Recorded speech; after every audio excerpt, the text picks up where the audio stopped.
Hello, everyone, and welcome back to the 16 millimeter film crew. I'm Cindy. And I'm Dale. You can watch us on YouTube. You can like and comment on our YouTube videos and subscribe to our YouTube channel.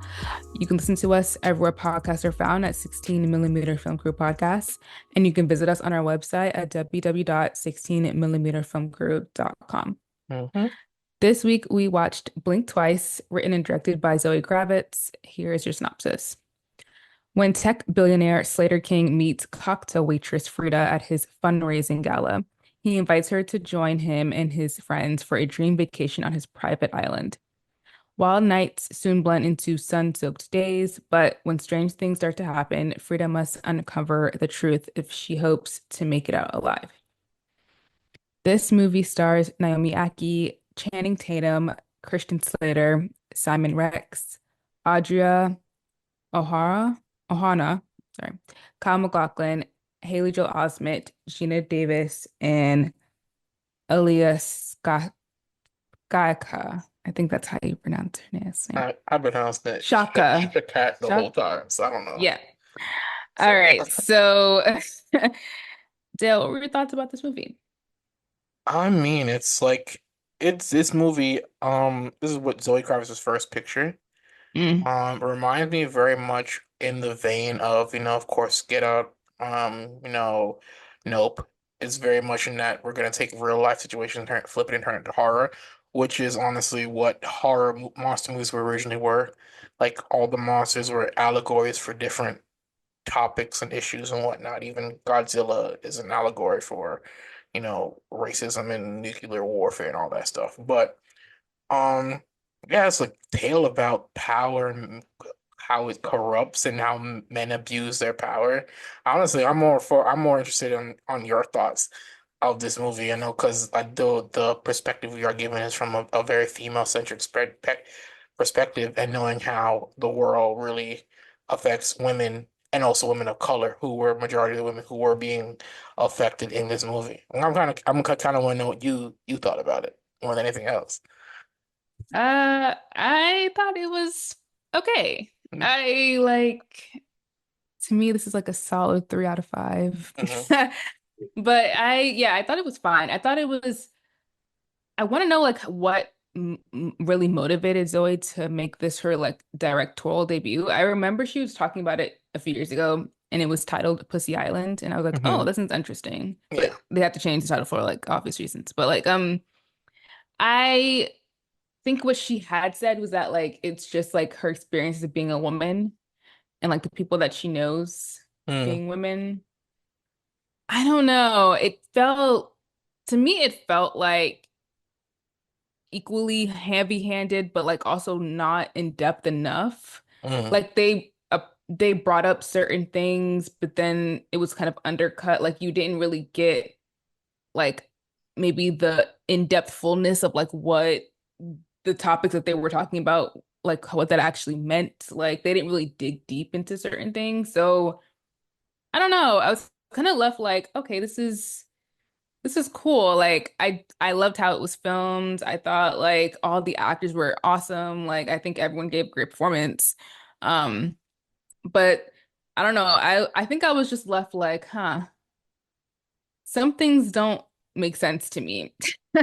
So like I don't know. I felt I liked the idea of like a tech bro, like very Elon Musk-esque, type of guy being like pretending like he's turning a corner Mm. because he got caught doing something because of course he did.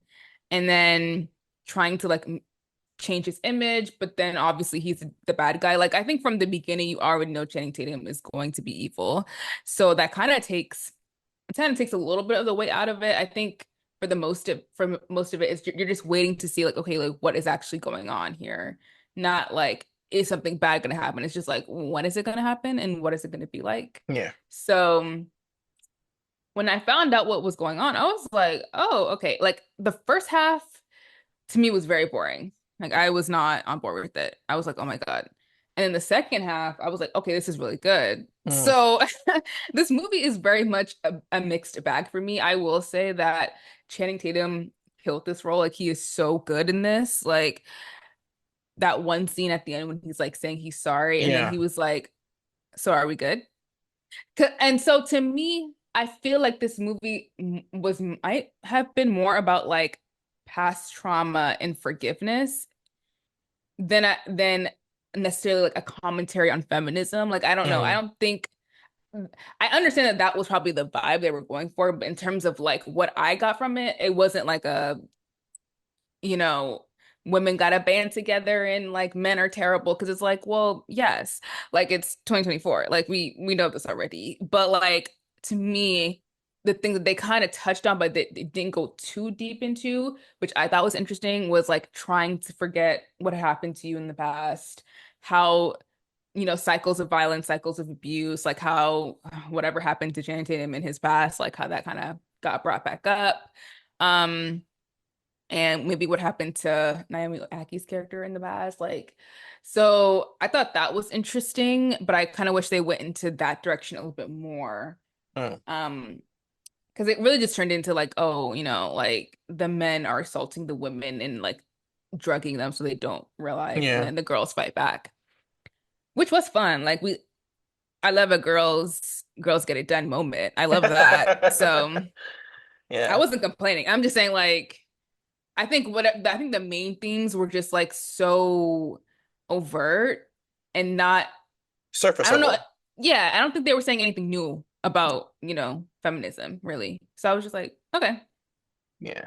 I felt like the third, like you said, the first half is kind of like, or the first, yeah, the first two-thirds of the movie, you're kind of like, okay, Channing is charming, but there's something there. Mm. Like there's something there hidden beneath the surface. When especially when Kyle, what's his name again? Paul McLaughlin. Kyle MacLachlan shows up, and it kind of appears almost somewhat sinister in a way. He's always evil. Yeah. When has he So ever played a good character? Twin Like, Peaks, he was a good guy in Twin Peaks. okay. But but the third half was like very visceral, and it was really shocking because it just flips like almost instantaneously on its head. And I don't know, I was not prepared for I guess the things they were seemingly communicating in those scenes where they're trying to like re-brainwash the girls, you know. Hmm. But it's not my trauma or interpretation to like the movie's only for me to like understand. It's not I can't dictate the the experience of somebody or how they would choose to communicate their experiences, what they face in this industry or not. Um, but I thought that was like really well done. My like I love the fact that you even brought up like sometimes your own people or people like you will choose to like ignore everything, like Gina Davis's character as one of the doctors. Hmm. And when her and Naomi Aki are fighting at the end in the bathroom where she like finds the photos on the floor, she's like, "Oh, I knew what was going on, and I didn't want to remember. I had a choice. I didn't want to remember." And it's basically saying, "I didn't care what happened to you, as long as it doesn't happen to me and I can forget about it." That's like because certain times, whatever your gender or your race, or your ethnicity, there's sometimes always people who decide, oh, it's safer for me to ignore what's happening to people like me to ally myself with people in power. Like, and you lose something of yourself in order to ignore what's happening. I thought that was really important to include it in the movie as well. Yeah. Sometimes it really does be your own people, like, you know. But that's true. Like the amount of women who hate women is so intense. Like, yeah. So I like that they added that piece in there. And yeah, I feel like even if it's not like targeted, because to me, it's like if you're making a movie, then it's targeted towards everyone, really. Like Yeah, everyone should be able to like see it and get something from it. So yeah, like even though it's centered on women yeah, in a woman's experience, I feel like men would watch it and be like, yeah, they would get something from it as well. yeah. But yeah, I thought at first I couldn't really understand like why. I mean, they kind of hinted at it, but it doesn't really make it. There were some plot holes, basically. Like at first, it's like, okay, you're gonna get on this random guy's jet, like you don't know him, and like you're an adult living in New York City. Like I know, like You have to have some street smarts. Like, come on. Yeah. So, that was weird, and that didn't make But any is sense to it, me. I don't view it as weird anymore. In this like modern culture where everybody wants to somehow be success adjacent. Like I was even talking to one of my friends in the car. They were like, we were driving by, like, living in Atlanta, of course, driving by Rick Ross's mansion. It used to be owned by Evander Holyfield. And I was like, yeah, I don't know if I'd ever go to like a rich person's mansion party. And she was like, I went once and it wasn't worth it. But there is a culture of people who, if they're given the chance, and she was like, yeah, there are like a lot of guys and a lot of girls that are trying to surround, like trying to attach themselves to them. So I'm not surprised in this movie that it would depict a random celebrity or rich person talking to a, I guess, a ordinary citizen, and that citizen like being swept up in the momentum of it. Like we see shows like all the time, like Hell, like what is it? Love and Hip Hop is basically that version of the show where people are trying to become famous by, befriending or dating like radio personalities and hosts so they can get contacts with, radio like record companies and get put on. It's a thing, you know. I guess so. Because Yeah. to me, it's like, I don't know. Maybe because I think maybe they were in the beginning, they were insinuating that like she was like infatuated with his character or his Hmm. person, like who this guy is. Because to me, it's like, if Elon Musk was like, "Hey, come on my private jet and let's go to my private island," I'd be like, "Hell no! Like you're insane and weird. Like why would I ever get on your jet? Who are you?" Like Yeah. terrifying. So like I don't know. I guess it's to me, it's like on one hand, it's like yes, like if you want to attach yourself to someone successful and you don't want to be invisible or whatever, like yeah, you would get on the jet. But also as like a woman, it's like, do I really want to do this? What if I get trafficked? Like I don't know. There's another side in my head. It was like Yeah. paranoia. Like as a woman, you just gotta be careful. That's all. But her best friend went with her, so like I guess she felt safe. But at first I was just like, that doesn't make sense to me. But that's more just like if I was in that situation, not the character.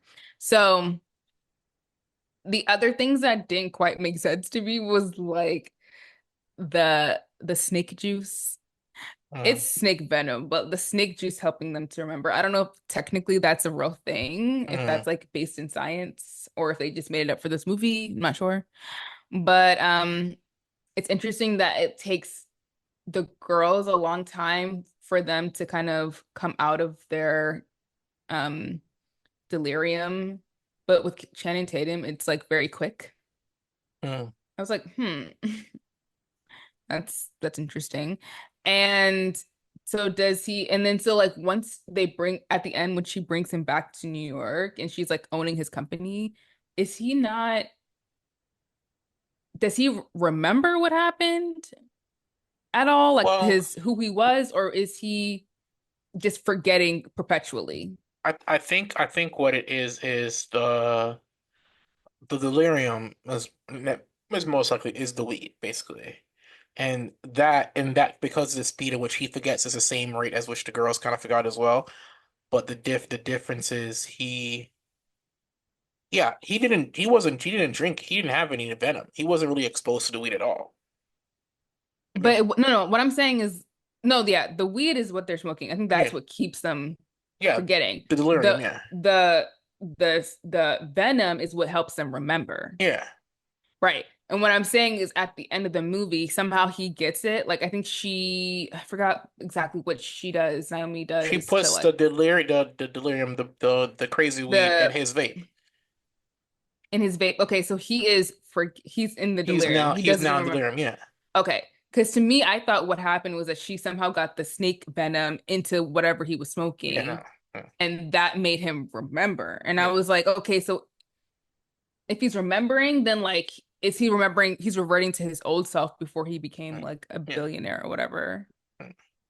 I was It confused on that part. it's clear by, like you mentioned before, that the linchpin for him as a character was that moment for him as a child, because he mentions it again. He mentions it at the end where you said, where he's talking about I'm sorry, which is I Mm. thought was very important because the way it was framed is like he's looking at the camera saying I'm sorry, I'll do better. It's very much verbatim what happens to a lot of these rich white men who get caught up in these situations, and then Mhm.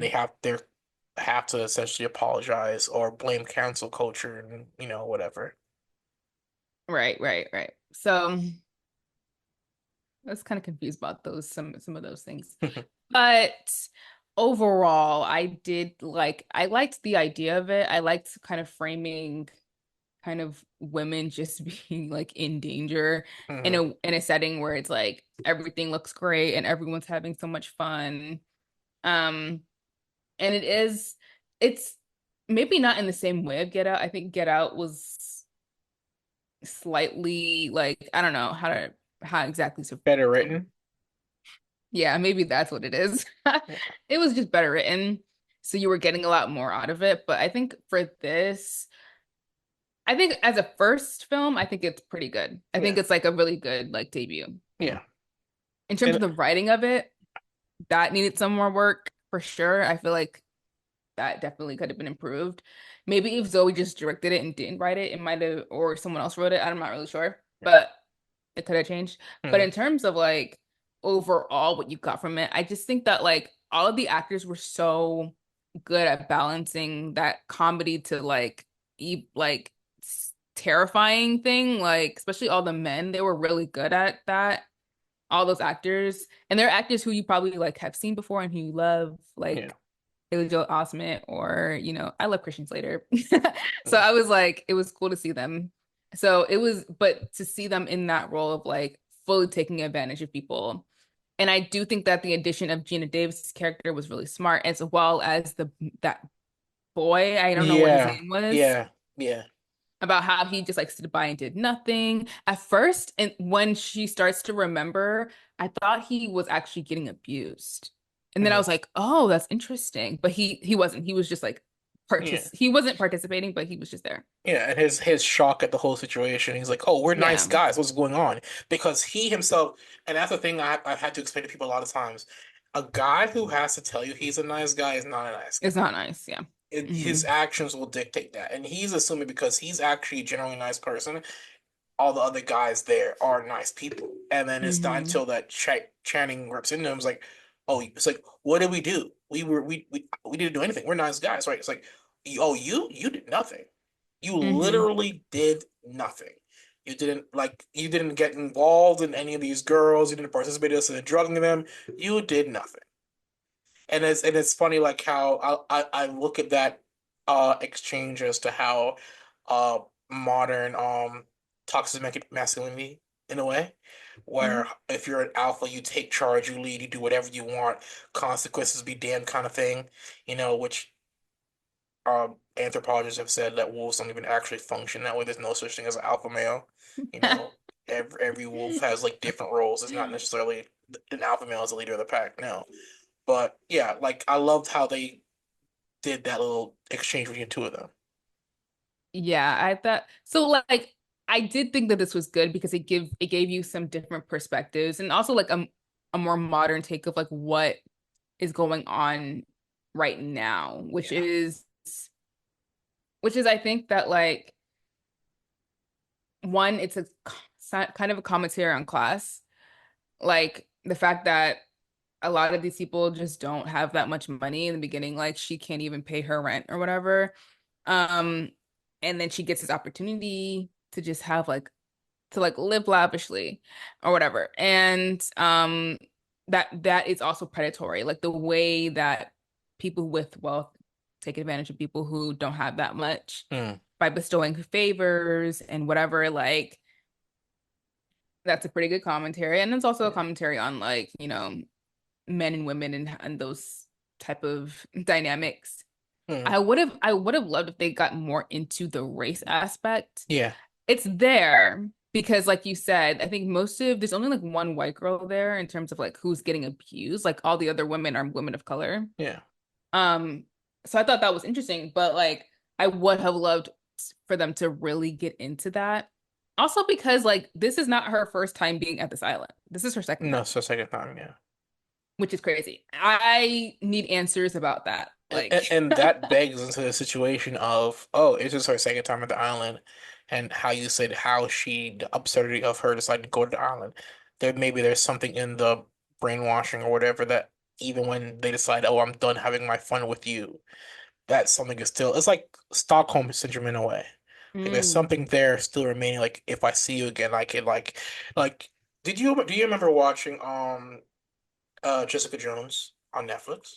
I did not watch that show. So basically that's like the whole situation of her and the Purple Man is like, oh, you're my favorite. Like I controlled you and then I want to regain control of you again. I can do it anytime I want. Even though you think you're free, but you're not really free.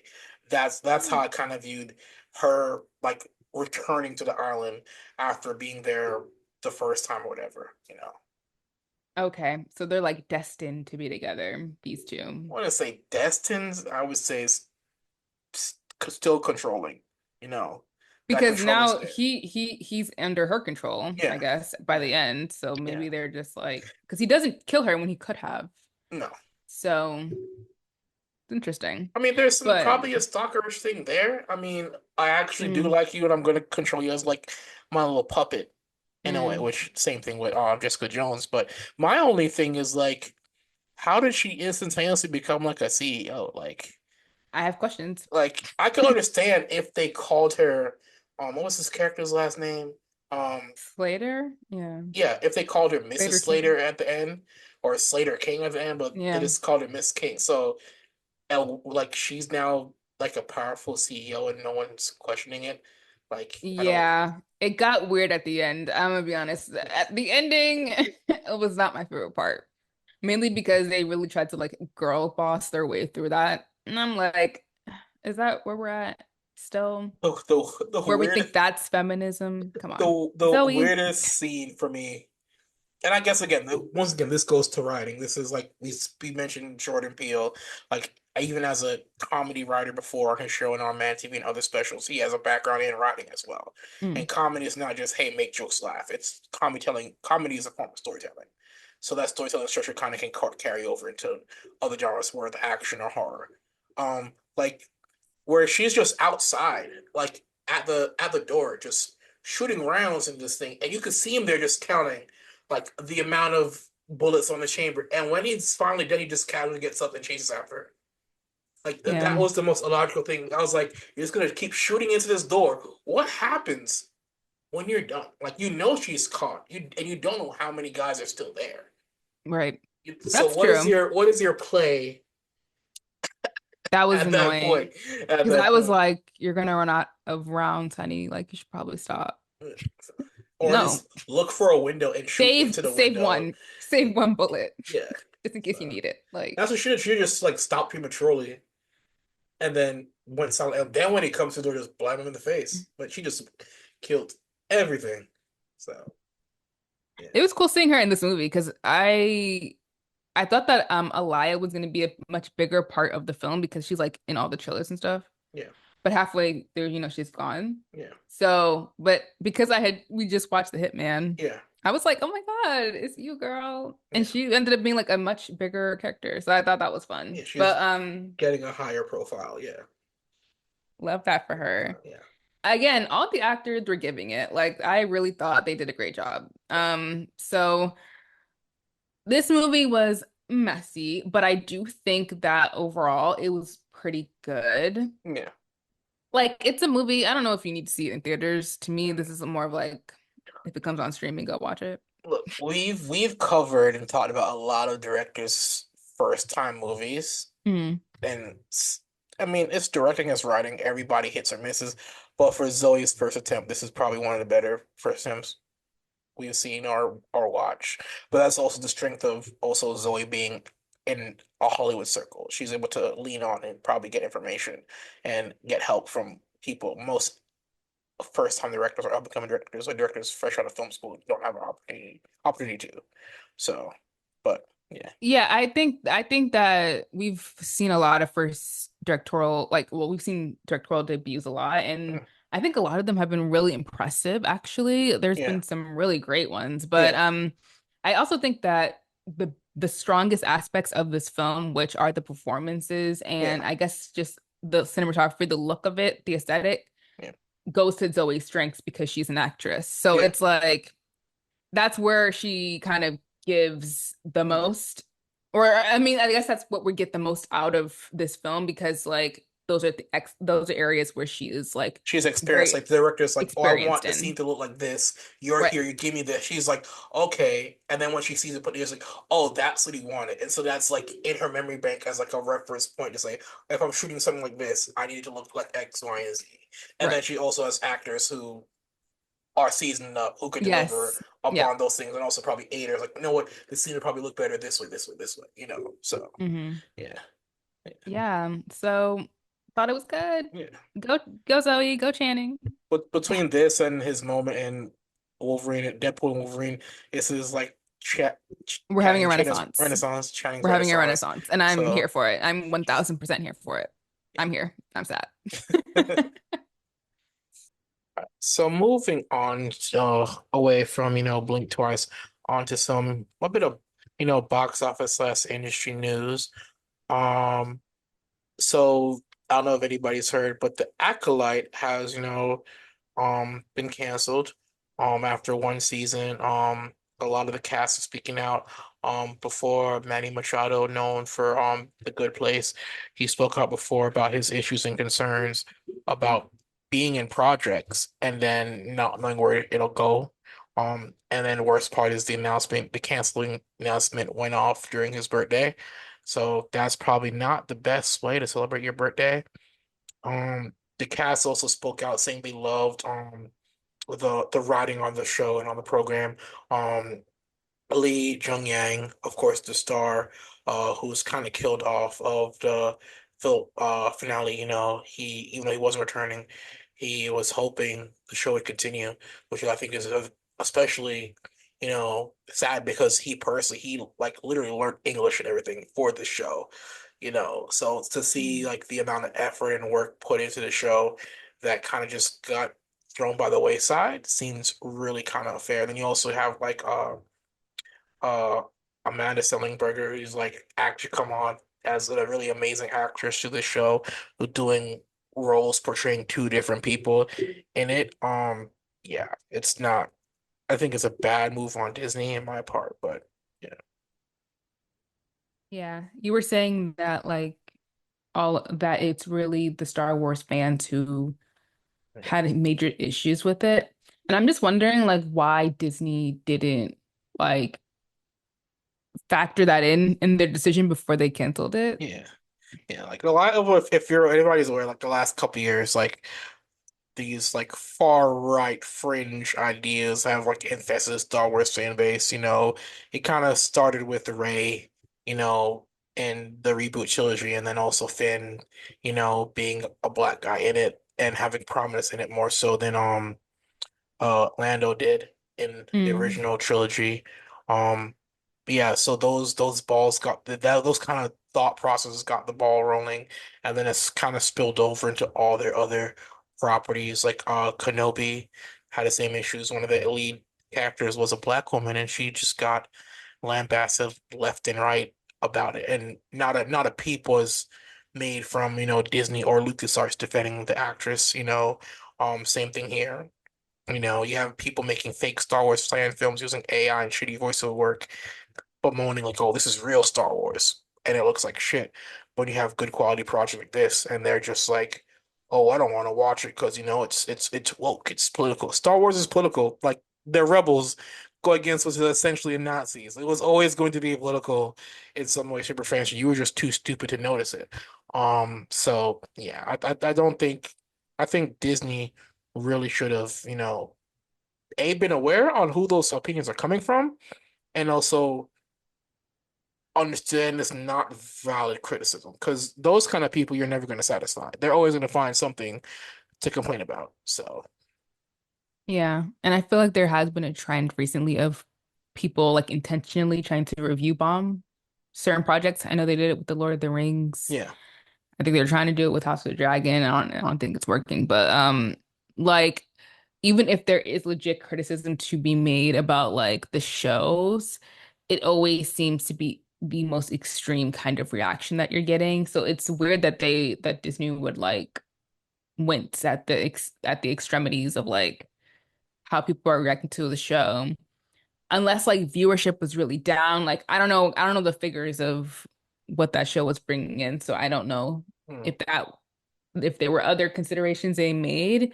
But I don't know. To me, it's like the exploration of the Star Wars universe world, like I mean, it seems like very vast because I know there are comic books and stuff, like so Hmm. there's a lot of stuff that you could pull from it. It just seems like nothing's really hitting. I think The Mandalorian hit for a little while and then it dropped off, and Yeah. then Andor is kind of the only thing that's kind of keeping things up.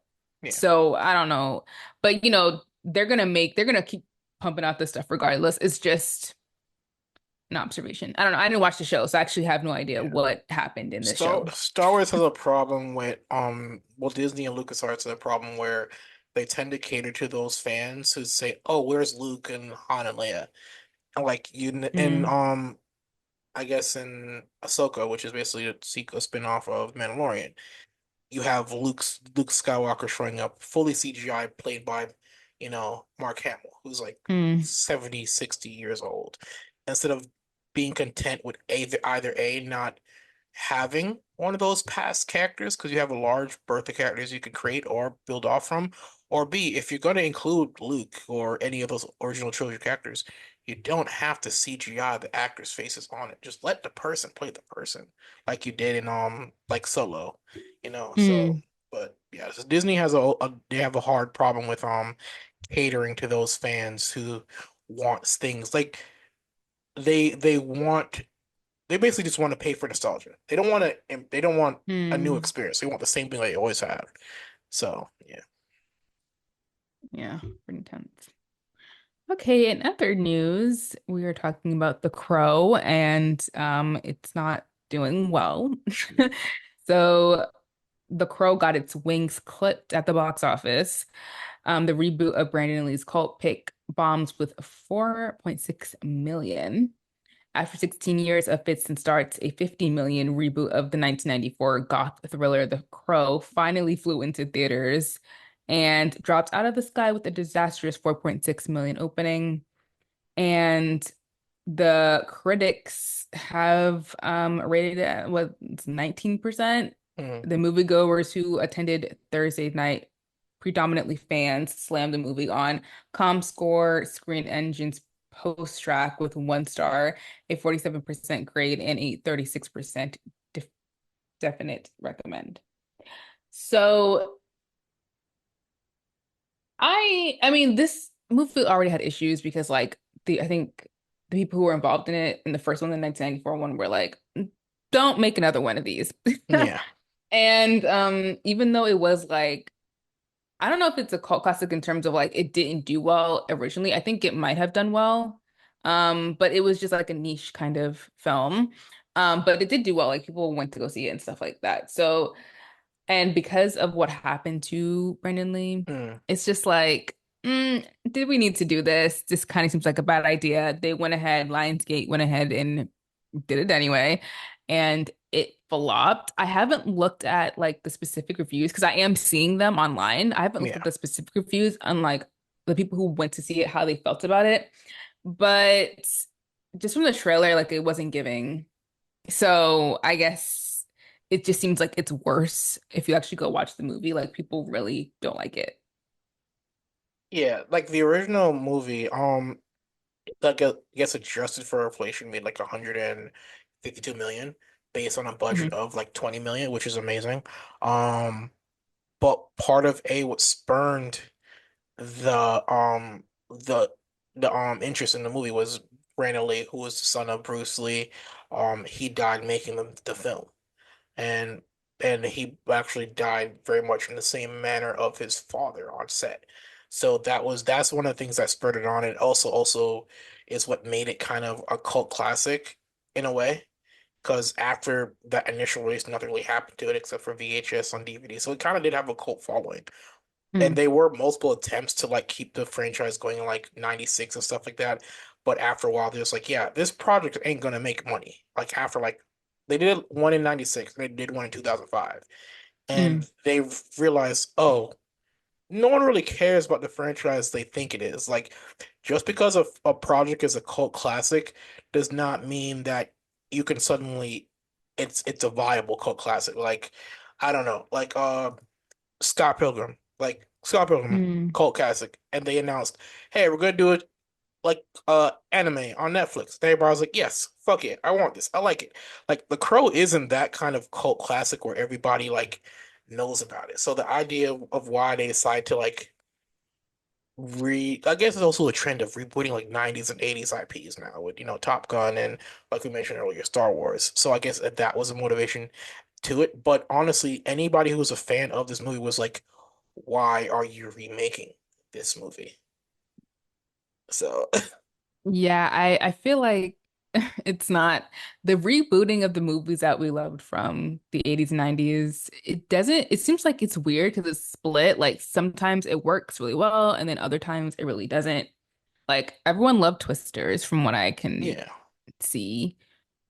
People seem mixed on Gladiator too, so I'm not sure how that's gonna do, but Oh, like I'm be there. I'm seated. I'm going to be I'm there. already Let me tell you seated. what happened. Sorry, I haven't Okay. spoken about this because I was like, no one cares, but I am I wanted to seated. just I watched the trailer when it came out, and then I was like, "Oh my gosh, this is so good! I can't wait to watch the movie." And then I scrolled down to look at the comments because when the trailer debuted at CinemaCon, Mhm. everyone like the news was like everyone's going crazy, everyone's so excited, blah blah blah. So I was like, "Okay, I can't wait to like I see what everyone else is saying because I feel like everyone else is gonna be like, yes, this is amazing. We're gonna be sad." No, they were complaining about the trailer music because halfway through, like literally at the end of the trailer is a Jay-Z song, or I think Frank Ocean maybe, if I'm song is it called? You talk about Do you No know the Church in a song? While? Yeah. Yeah. Was that Frank Ocean on the track or was that my crazy ears? No Church in a While. Frank Ocean's on that track. Yeah. Yeah, okay, that's what I thought. Mhm. So it's yeah, it has that at the end. And everyone was like in the comments were so angry. They were like, "Oh, they have black people in this movie, so they had to have a rap song." And I'm like, "This is literally, first of all, it's literally like the last 12 seconds of this movie that the song is in there. Like, And also, it's giving racism. Like, what do you well, mean? how Like, do people not why is this an realize? issue?" Do people not realize how big the Roman Empire was? Like, the whole world was literally the whole Mediterranean Sea, which is North Africa. The English, Right? all and Greeks, Romans, and and Egyptians and stuff like that. And at that one point, all these countries are battling. Like you had the Moors going to Spain, black people going to Spain to help them with shit. Like there was a really culturally diverse region of the world. So Yeah, they were mad that like because is in the movie that there had to be a rap track. And I'm like, y'all weren't saying anything about the Joker trailer that had a recognizable song in that. That's interesting that you had nothing to say about that one, but you had a lot to say about this one. And it's not even in, it's literally at the end of the trailer. It's so weird that everyone kept commenting on it. But yeah, what they were also commenting on was the fact that like nobody asked for this. Who asked for this? We don't want a second one. Why do you have to make another movie after the first movie was so good, etc. and so forth. Now, that could just be the trolls on YouTube yeah. just being annoying, or it could be how people generally feel. I don't know now because I was confused. I thought everyone was excited, and now I don't know. See, But there are certain movies where people say no one acts this. You could legitimately like The Crow is one of them. Like when people say no one acts this, they're more so asking why is this being made? mm, There's no impetus as for it's run like Gladiator was a box office success, like broke and a records critical and a critical success. success. Yes. So there's also a reason as to why like Hollywood would want to reboot it, and also some fans would be interested in that project. The Crow, Mm, the opposite. It cult classic, but not a cult classic for the good reasons you want it to be. You know, mm, like the mm, Crow, like another cult classic would be Blade Runner. The Crow and Blade Runner are cult classics, but for two different reasons. And even you could include The Door. I don't know if you've heard of The Door by Tommy Wiseau. It's a horrible movie, oh yes, and I it's know about and the it's a door. cult classic. It's a cult classic for how bad it is. Like things that can be cult classics and be fan favorites for different reasons doesn't necessarily mean it's gonna have box office acclaim. So, That's a good point. That's a yeah. very good point. So yeah, but anyways, I had to Yeah, get that off my chest. I've yeah. been holding that in for I'll be weeks. there. Okay. I don't care. Like when I Yeah, tickets, I I'll be truly there. don't care. I will I'll be still there. go. I'll be there. You know. I truly don't care. I will be there. But yeah, okay, so that's it from the news. Let's talk about what we've been watching. If we've been watching anything. Yeah. And I've been running on like zero sleep for the last couple of days. I'm playing catch up. The only thing I'm aware of, uh, contextually or socially is the DNC with Kamala Hmm. and everything. Yeah. Yes. So Have you seen any clips or are you catching up on the I'm clips? catching up on it. Like I'm like it's like somebody mentioned online like the DNC makes the Republican convention look like a Klan rally. And I was like, well, there's a reason as to why if you haven't picked up on it, but it is so. That's an astute observation. I wonder. Astute. Yeah. I also watched the DNC. Not like it's not like a thing that you watch in Yeah, terms of like it's literally like hours in long. passing. Yes, I caught the good parts. Um, and there were some good gems on there. The best part, well, in addition to Kamala's speech, and I mean there were a lot of good moments, but Michelle Obama's speech probably was like the Yeah, best. I rewatched it on Twitter and somebody played Meet the Grams in the background, which started talking about Agent Orange. That's hilarious. Y'all So are crazy. You guys are crazy. Like, but I will say that it was giving Kendrick and Drake in the sense that like it's not a competition necessarily. I mean, it's literally a it literally competition in is a terms of conversation. like Like in voting, but in terms of like, oh, our conventions, I guess I didn't see it as a competition of like, oh, whose will be better? Because to me, it's like the RNC, like who cares? Like the people who they had over there were flops, so I was just like, yeah, I know it's not gonna be good. Like I never assumed that it would be fucking good. Hulk Hogan, like it's not And the Amber 80s anymore. Rose Yeah. showed up, like so to me, I was like, there is no competition to be had in terms of like the conventions because it's just like y'all are flops, so who cares? But I did think that it had that energy of like, no, we're not just gonna be good. We're gonna go hard. We're gonna like step on your necks. We're gonna have Little John jump out of here and like just for the Georgia roll call. Like that's all he's there for. And it's just like, yes, It gave you won. Obama era energy. It did. So It's giving, that's what it's giving. So I'm kind of living for it. Everyone's like, we should be cautious, nothing's definite, whatever. I'm like, I'm having I fun right mean, now. my Like, option is somebody who does not like people of color and somebody who literally looks like me. Like yes, Kamala's like Jamaican, she is Indian, Jamaican. and Exactly. like I Like, told, I told, like I went to me and my sister went to Kamala's Atlanta rally, you and we were did? Why did you yeah. say that? Oh, I'm You apologizing. Well, I'm be sorry. skipping out on important But facts. Like, so we went to her Atlanta rally, and after we went to like a Mexican place to chill, and there was like a white lady and her daughter, and they just started talking to us casually, and me and my sister were like, yeah, it's weird for us because like with Obama, like oh another black man, but this feels like so much more closer because I can yes. say like oh Kamala's like looks like my mom, looks like my aunt, looks like my sisters, just like me, immigrant background. Like there's so many like how many the amount of different demographics he touches Hmm. is amazing. So, Yeah, that's why I mean, I'm excited for multiple reasons, but that is also another thing of just like it's a woman of color. It's a woman who looks like the women who I grew up around, like my church aunties and stuff. Like she's exactly that same person. yeah. So it's like in a different way than Obama, it does feel closer to home. Like it feels like she is one of us. Yeah. So it's I don't know. I mean, HBCU bread, and it's You not know what even I'm just saying? her. Also, Tim Walz, Love her him. vice, Tim like Waltz. he's like America's dad in a way. Like, He is. like I love the relationship between him and his son. Like I Oh feel like God. if I was in that I moment, cried. Oh my if I God. was in that moment and like I saw my dad on stage in the comic, I would do the exact same thing. I was like, damn, that's my dad. Like that level of like he's like we talked about toxic masculinity in talking about blink twice. Like he's like an example of what masculinity should be. It's gentle and also firm. Football background, but you see on social media where even before he became the like vice president nominee, there are videos of him interacting with like his kids, like at the state fair and stuff like that. Like both like Yes. the Democratic ticket is so different from the other weird I Yeah. was talking with another friend. I was like, I think the way JD Vance acts and talks, I feel like he did not write Hillbilly Elegy. Like I don't think he wrote that book. Like I don't. Who knows? Who can So say? but yeah. But yeah, I totally agree. I feel like what I was saying to a friend was that between Tim and Doug Emhoff, who's Kamala's husband, I think what the Democratic Party is showing is a different kind of masculinity, which is like men who love women, men who support women, men who aren't threatened by women's success, Yeah.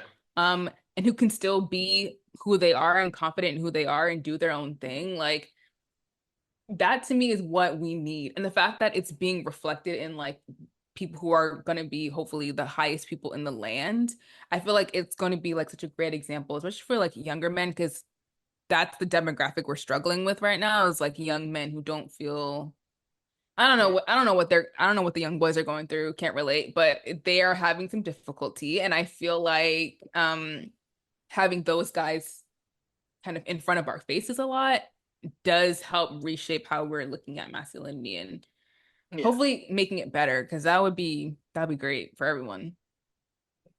So yeah. But yeah, so that was good. I watched that, and then I also watched The Apartment from my film club that I have with my friends. Um, it was good. It's like one of those movies that is like, oh, a very important movie to watch. And I watched it, and I was like, yeah, this is good, but it gets a little repetitive after a while. And then I'm just like missing. I think what was it? It's Shirley MacLaine, right? Who's in the role. Hmm. She looks great, by the way, back in the day. She's so cute. But wait, she's still alive, right? Please tell me she didn't die. Yeah. Okay. I'm not sure. The one on lie is like Wait, hold on, Shirley MacLaine. Are you still alive? Yes, she is still. Yeah, she's still alive. Okay, so yeah, she looked great back in the day.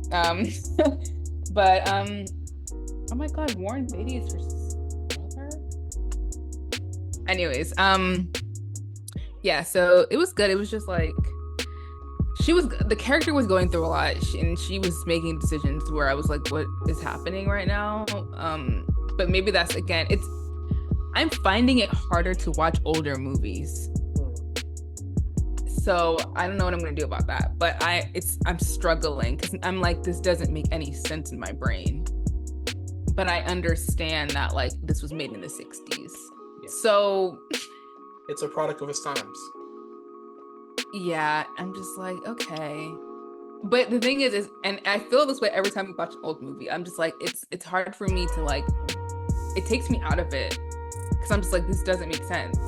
Even though I know at the time it did, it's just that like watching it now, I'm like, I can't. It's hard for me to get fully invested because I'm just like, what's going on? And every time, and there are no black people in this movie except for if they were like shining someone's shoes, and I was like, I can't do this. I can't do it. So I am still struggling. How many years we've been doing this podcast and watching old movies, and I still have not gotten over that. So I don't know. Hey, look, Maybe all hope is lost. Is different. My sentimentality for watching old movies is, of course, my experience with my mother. So I guess that's my attachment to watching old movies. So everybody's different. If you can't get into older movies, it's not a knock on you. Like there are plenty of I feel like I directors. have to. No, there are plenty of directors who mention that they hate older movies. Like they can't get into. Oh, really? Like they only can get to like certain movies. But yeah, so Okay, then I don't feel bad anymore because I was like, I feel like I should be watching these movies, but it was okay though. It wasn't as bad as some other ones. It's just that like there were things that I noticed that I was like, But overall, I thought it was an interesting concept, a fun. I don't know if it was fun. It definitely wasn't fun. It was just like it was interesting. But yeah. So that is it from us this week. We hope that you're all doing well and taking care of yourselves. Please make sure to check out all of our social media. Support us if you can, and we will see you guys in the next episode. Goodbye. Au revoir.